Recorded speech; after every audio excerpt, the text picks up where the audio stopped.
अस्सलाम वालेकुम, welcome to novel studio. तेरा इश्किया लम्स एपिसोड नंबर 5। चलें जल्दी से स्टार्ट करते हैं। चांद के आगे आए बादलों ने कमरे में खूब अंधेरा कर दिया। किसी की सांसों की महक अपने पास बमुश्किल महसूस कर सकी। भारी सांसें, किसी की शिद्दत भरा लम्स और इस लम्स में लिपटे इंतहाई कुर्बत। इसका दिल तेज़ रफ्तार से धड़कने लगा। कका कौन है इधर? वो लड़खड़ाते लहजे में बोली कि नींद का खुमार अभी तक इसकी आंखों में झलक रहा था। वो इन नीली आंखों के जुनून की झलक कुछ पल ही देख पाई। अभी भी इसकी नींद से बंद होती पलकें बमुश्किल खुली।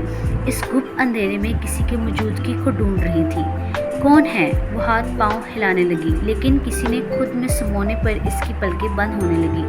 नींद का बोझलपन फिर से छाने लगा। वो इसको सीने से लगाए इसकी खुशबू को खुद में उतारने लगा। मदहोशी भरी ये रात पुरसुकून सी किसी लम्हे पर आकर ठहर गई। मशहूर सी कलून की खुशबू वो अपने आसपास महसूस कर रही थी। किसी के सीने से लगने का एहसास इसकी नींद से बोझल पलकें बमुश्किल महसूस कर पा रही थी। वो अपनी नाक इसकी गर्दन के करीब किए इसकी खुशबू को खुद में उतारने लगा। फिर अपने हाथों से इसके बाल पीछे किए, अपने लब गर्दन पर रखकर किसी गर्म सांस इसकी गर्दन पर तलू होते आफताब की तरह टकरा रही थी। वो रफ्ता से इसके लबों पर झुका और निहायत नरमी से इसका जायका खुद में अंढेलने लगा। आराम से इसकी महक खुद में अंढेलने लगा। पुरसुकून सी रात इस शगुफ्तगी की गवाह थी। वह तेज़ तड़कते दिल के साथ लम्स की शिद्दत को खुद में उतारता महसूस करके आंखें फाड़े खौफ से लरसने लगी। कमरे में किसी की मौजूदगी ने इसकी यकीन पर बहुत सबत कर दी और वो लम्स भरे हाथ इसकी कमर पर ठहरे। इससे पहले कि इसकी चीख पूरी हवेली के मुलाजिम को जगाती, वो इसके मखसूस किस्म की नब्ज़ गर्दन पर दबा चुका था। वो नींद की बेहोशी में फिर से उतर गई। चांद पूरी आबोताब से फिर से अपनी रोशनी इसके सुनहरी चेहरे पर डालने लगा। अपनी गहरी आंखें खिड़की से झांकते चांद को देखने लगा। इसकी गुलाबी लब दिलकश मुस्कुराहट में ढले। थैंक्स। वो जैसे इसके एहसान पर शुक्रिया अदा करता दोबारा से इसकी तरफ मुतवज्जा हुआ। अपने लब इसकी तेज़ धड़कन पर रखते वो इस शहजादी पर नज़र भरे अंदाज के बाद अपनी मंजिल की तरफ रवाना हुआ। फिर मिलेंगे एक नए दिन, नए जज्बात और मेरे नए चेहरे के साथ डियर। इसकी सरगोशी इसकी कमरे में गूंजकर मध्यम पड़ती गई। अपने सर पर हाथ रखते हुए वो कराकर उठी। रात को क्या हुआ? कोई तो था। वो अपना दर्द से फटता सर घुमाते हुए देखने लगी। दिलफरेब महक अभी भी कमरे में फैली हुई थी। वह गहरी सांस भरे अपनी नशीली ग्रीन आंखों से इर्द गिर्द देखने लगी। ऐसा लग रहा जैसे वो ये कमरा किसी के वजूद से मुतासिर हुआ हो। वो अपनी सफ़ेद पाँव ज़मीन पर रखते इर्द गिर्द घूमने लगी। ड्रेसिंग टेबल के सामने जाते इसकी नज़र अपने लबों पर पड़े लाल सुर्ख हुए इसके लपेती दास्तान रकम कर रहे थे। वो अपने हाथों से इन्हें छूने लगी। फिर इसकी गर्दन पर पड़े हल्के लाल निशान पर पड़ी। अचानक इसकी आंखों के सामने दो गहरी नीली आंखें छाईं, जिसका दिल ज़ोर से धड़कने लगा। कहीं वो नहीं, ऐसा नहीं हो सकता। वो नहीं, वो नहीं। वो नफ़ी में सिर हिलाते ड्रेसिंग टेबल से 2 कदम दूर हुई। अपने वजूद से आती इस नई महक ने इसे परेशानी में मुब्तला कर दिया। फिर वो आंखें, वो गहरी सर्द आंखें, कहीं मैं ख्वाब तो नहीं देख रही थी? ऐसा कैसे हो सकता है? वो जल्दी से रूम से ड्रेसिंग रूम में गई। फ्रेशअप होने के बाद इसने बाहर कदम रखा। सबसे पहला काम बैरूनी दरवाजे पर खड़े गार्ड की तरफ रुख किया। Yes ma'am. वो इसे अपनी तरफ आता देखकर फ़ौरन एक्टिव हो गए। रात को ड्यूटी पे थे तुम लोग? जी मैम। कोई मशकूक आदमी तो नज़र नहीं आया यहाँ?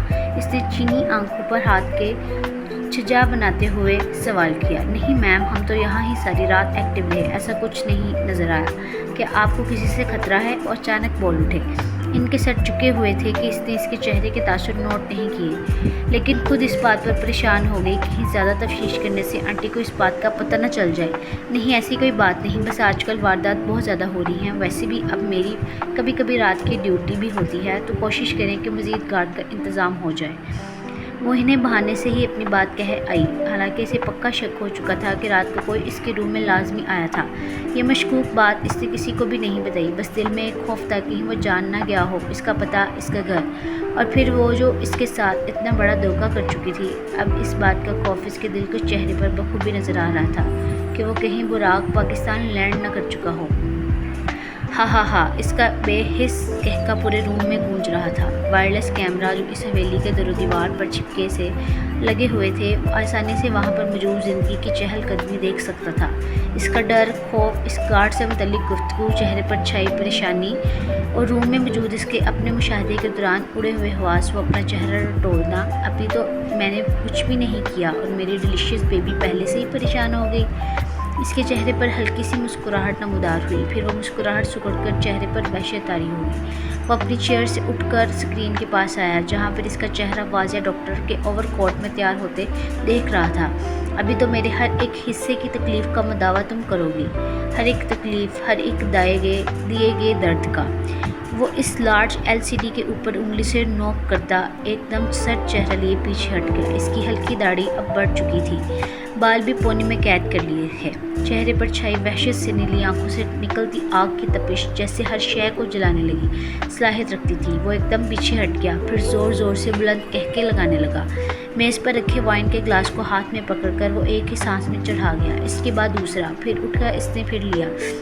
آنکھیں سرخ ہو رہی تھیں، دماغ سست اور وجود بے ڈنگے انداز میں کھڑا ہو چکا تھا۔ تم میری ہو، مجھ سے کوئی بھی چھین نہیں سکتا۔ تم آئی تو اپنی مرضی سے میری زندگی میں، لیکن جاؤ گی میری مرضی سے، اور یہ نہ جانا صرف میری موت پر منحصر ہے ڈارلنگ۔ وہ کمپنی پر انگلی سے نوک کرتا کمرے کے چکر لگانے لگا۔ اس کی چال لڑکھڑاتی تھی، پھر شراب اس نے چھوڑی تھی، اب اس کی غیر موجودگی نے پھر سے عادی کر دی۔ پورا کمرہ اس کی تصویروں سے بھرا پڑا تھا، کوئی بھی جگہ ایسی نہیں بچی تھی جہاں پر اس کی تصویر نہ لگی ہو۔ اس کے چہرے کے ہر تاثرات کو بہت خوبصورتی کے ساتھ اس دیوار کے کونے کونے پر اتارا گیا تھا، اور اسی دیوار کے ساتھ لگی لارج LCD اس گھر کے ہر نقش، ہر کونے کو، مختلف مقامات کو ایک ہی جگہ پر اکٹھے کر کے دکھائی دے رہی تھی۔ ڈیورس لینے کا مطالبہ بہت مہنگا پڑنے والا ہے تمہیں بتایا جائے گا اس غلطی کی سزا کتنی بڑی ہے۔ اس جنون کو مدم صرف تمہارا وجود ہی کرے گا۔ اس کی سرد آواز کمرے میں لگی اس کے تمام تصویروں سے ٹکرائی۔ اوف، آج تو بہت لیٹ ہو گئی میں۔ اس نے جلدی سے اپنے لمبے بال کیچر میں مقید کیے، سفید اوور کوٹ پہن کر ہلکا سے لپ گلوز لگائے وہ سادگی کی خوبصورت مثال لگ رہی تھی۔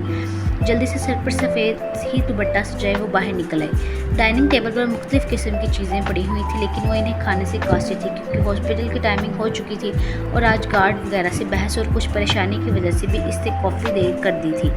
اب جلدی سے وہ باہر کا رخ کر رہی تھی کہ اچانک آنٹی کی آواز اس کے سماعت سے ٹکرائی۔ اس کے روکنے پر اس نے رکنا پڑا۔ بیٹا، ناشتہ تو کرتی جاؤ، تم نے رات کو بھی ڈھنگ سے کچھ نہیں کھایا۔ جب ڈاکٹر ہی بیمار پڑ جائیں گے تو مریض کیسے ٹھیک ہوں گے؟ وہ جلدی سے اس کے قریب پہنچی، وہ ان کی خلوص سے گندی آواز پر رک گئی۔ اوہ سو سوری خالہ جان، اصل میں آج میرے پاس بالکل بھی وقت نہیں تھا، ورنہ میں ضرور ناشتہ کرتی۔ آج میں بہت لیٹ ہو چکی ہوں، صبح بھی لیٹ اٹھی تو ذرا بھی ٹائم نہیں۔ آپ پریشان مت ہوں، میں ہاسپٹل کے کیفے میں ناشتہ کر لوں گی، ڈونٹ وری۔ اس نے اپنے سرخ و سفید چہرے پر مسکانیاں طاری کرتے ہوئے جانے کی اجازت مانگی تو وہ مسکرا اٹھی۔ ٹھیک ہے، پہنچ کر اطلاع کر دینا۔ ٹھیک ہے، اللہ حافظ۔ بلیک سوٹ کے ساتھ وائٹ کمبینیشن میں وہ بہت پیاری لگ رہی تھی۔ جلدی سے وہ دوڑ کر گاڑی کی طرف آئی۔ کار ڈرائیور نے لاک کھول کر اس کو پیچھے بیٹھایا اور خود وہ ہاسپٹل کی طرف روانہ ہوئی۔ کار سے اتر کر وہ اس سے پہلے کے اندر داخل ہوتی ہے اس کے کولیگ ڈاکٹر علی رستے میں ہی آواز لگا کر اسے روک لیا۔ مس ڈیفنی، کیسی ہیں آپ؟ کیا بڑی عجلت میں جا رہی ہیں؟ وہ اس کے بھاگنے کے انداز میں غور کرتے ہوئے بولا۔ وہ رک چکی تھی۔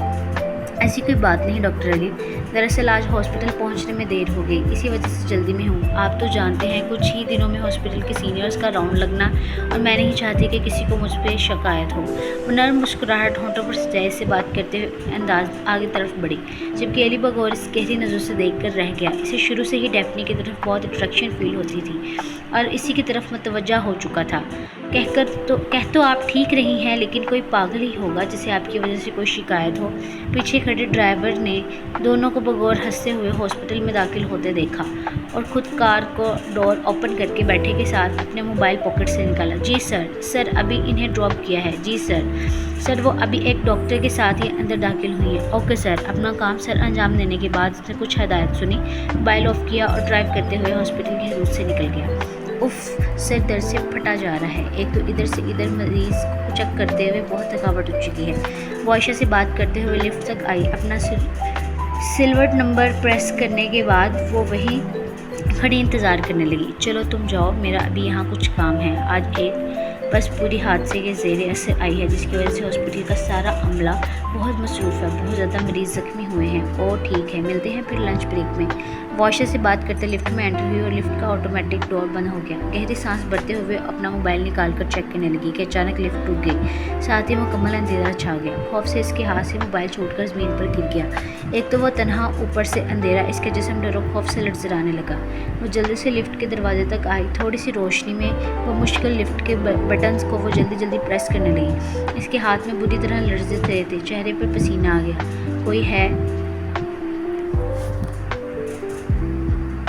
कोई है, दरवाज़ा खोलो, मैं अंदर बंद हो गई हूँ। कोई है, प्लीज़ ओपन डोर। जब बटन्स काम करना बंद हो गए तो वो जल्दी से दरवाज़ा खटखटाने लगी और चिल्लाने लगी। पीछे से लिफ्ट के सारे सिस्टम बंद हो चुके थे और इस लिफ्ट की खराबी की मेल भी सुबह से सबको दी जा चुकी थी, लेकिन शायद डेफनी के मोबाइल में मसला था कि वो इस मेल को चेक न कर सकी, या फिर ईमेल को ही ऑटोमेटिकली डिलीट कर दिया गया था। तभी इसे किसी की भारी सांसों की आवाज़ अपने पीछे सुनाई दी। वो ज़ोर ज़ोर से चिल्लाने लगी कि किसी ने पीछे से इसे खींचकर अपने हिसार में बुरी तरह कैद किया। इन गर्म भारी सांसों की हल्की सी आवाज़ इसके आसपास से उभर रही थी। इन मजबूत लोहे जैसी बाजुओं की गिरफ्त इस अपनी पीठ पर सख्ती से महसूस हुई। खौफ से इसी का जिस्म सुन्न होने लगा। कौन है? छोड़ो मुझे। कोई है, बचाओ प्लीज़। कोई है? वो खुद को छुड़ाने के लिए हिलने लगी कि तभी इसने अपने बाल कैचर से आज़ाद पाए। कैचर खुलने से वो ज़मीन पर टिक टिक की आवाज़ पैदा करता गिर चुका था। फिर वो सर्द संगला हाथ इसके पेट से जुदा होते इसके बालों को जकड़ गए। इसने इतनी ज़ोर से इसके सिल्की बालों को जकड़ा और झटके से इसे अपने मुकाबिल खड़ा किया कि वो कराकर खुद को छुड़ाने लगी। कौन हो तुम? क्या चाहते हो मुझसे? छोड़ दो। मुझे दर्द हो रही है, छोड़ दो प्लीज़। जो चाहते हो मैं दे दूंगी। कितनी रकम चाहिए? बस मुझे जाने दो। कराहते हुए सिसकी और अपने हाथ इसके हाथों पर रखते हुए खुद को छुड़ाने लगी। इसे लग रहा था जैसे वह मजबूत गिरफ्त इसके बाल जड़ से उखाड़ फेंकेंगे। इसे लगा कोई चोर गुस्साया है। मुझे किसी चीज़ की तलब नहीं सिवाय तुम्हारे। तुम चाहिए मुझे, तुम्हारा वजूद जिसकी तलब के लिए मैं सालों तड़पा रहा, जिसको पाने की चाह ने मुझसे बहुत कुछ छीन लिया। सरगोशी उभरी तो वो कराहने हुए चौंक उठी। मर्दाना कलोन की वही मखसूस खुशबू इसके इर्द गिर्द छाने लगी। फिर वो मजबूत हाथों की सख्त गिरफ्त इसके बालों पर, जबकि दूसरे हाथ की गिरफ्त इसकी कमर पर मजबूती से बंधी हुई, जिसकी किसी के चेहरे पर इस पे झुकना और गर्म सांसों का इसके चेहरे पर फैलना। वो वहशत से सिसकते हुए रोने लगी। नहीं, वो नहीं हो सकता, ये नहीं हो सकता। मुझे जाने दो, मैं किसी और की मानत हूँ। मुझे जाने दो प्लीज़, मेरी सांस बंद हो रहा है। आप मुझे जाने दो। मैं उसके कपकपाते बदन को वो मुश्किल देख पाया और बुरी तरह लड़ने लगी। फिर गहरे गहरे सांस भरने लगी, जैसे कि इसकी सांस लेने में मुश्किल पैदा हो रही हो। वो जल्दी से अपना हाथ इसके बालों से हटाकर कमर से पकड़े से अपने नज़दीक कर गया कि कहीं वो गिर ना जाए। वो अपना हाथ इसके सीने पर रखते अपने सर भी वहाँ रखे गहरी सांस भरने लगी। इसकी नाजुक हुई हालत वो चौंक गया। ओफो, मैं इसे तकलीफ़ पहुँचाना चाहता हूँ लेकिन नहीं कर पाता। मैं इसे तकलीफ़ नहीं दे सकता। मेरा दिल घबरा रहा है। इसको शायद क्लस्ट्रोफोबिया है। वो इसकी बुरी हालत पर परेशान ज़्यादा हो चुका था। डॉक्टर होने के बाद इसकी हालत को देखकर अंदाज़ा लगा चुका था कि क्यों किया तुमने ऐसा? खुद को तकलीफ़ दी, मुझे भी। वो दुख दर्द से अशनाई दी। वो इसे ज़मीन पर बिठाए हुए इसके साथ बैठ गया। उसकी ख़राब होती हालत को देखकर सोच में मुब्तला हो गया। मुझे क्या करना चाहिए? मैं तो इसे सज़ा देने में यहाँ आया, लेकिन यह तो बहुत डर गई है। अब वो इस अली से हंस कर बातें भी तो कर रही थी और अब खुद ही मेरी अमानत में समझ रही है। कितनी दोगली है ये। वो बहुत नेगेटिव सोच रहा था। अब भी इसके नरम लरसते हाथों की मुलायमत गिरफ्त अपने बाजू पर महसूस करके वो होश की दुनिया में आया और इसकी हालत को देखते हुए वो इसको ज़मीन पर लटाने लगा। खुद इस पर झुक गया। अपने लबों को नरमी से इसके लबों पर दबाए वो इसकी सांस बहाल करने लगा। इसकी तेज़ होती धड़कन को वो बखूबी महसूस कर सकता था। इन लबों की गरमाइश पे वो बंद हुई आंखों को झट से खोल चुकी थी। वो नहीं जानती थी ये अजनबी कौन है, क्यों इस लिफ्ट में घुसा और कब वो चिपके से इस पर आया हुआ। लेकिन अब वो जो कुछ कर रहा था ये बर्दाश्त से बाहर था। इस पे किसी और का हक था। वो खुद की बहाल होती हालत से ही मजम्मत करके इसे खुद से दूर करने लगी। लेकिन वो जो इसके नज़दीक सिर्फ और सिर्फ एक मकसद के तहत आया था, अब इसके नशे में मौजूद खुद को चूर पाने लगा। इस लम्स के लिए जाना वो बाल बन चुका था कि वो इसे खुद से दूर नहीं कर पा रहा था। इसके नन्हे नरम और नाजुक हाथों को ज़मीन पर लगाते हुए इसे मजम्मत की हर कोशिश नाकाम बना दिया।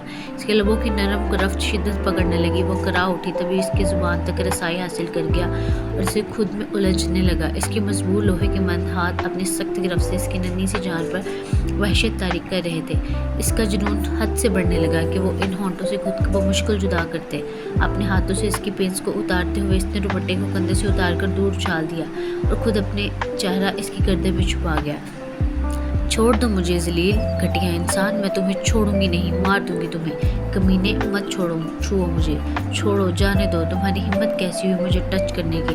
वे चिल्लाते हुए इसके पहाड़ जैसे वजूद को खुद से दूर करने लगे, लेकिन इसके हाथ अभी तक ज़मीन से बंधे हुए थे। इसकी गर्म सांसें अपनी गर्दन में महसूस कर रही थी। इसके होंठों के नरम लम्स इसके चेहरे को अपनी गर्दन पर छुपाना, वो वहशती से डर से कांपने लगी।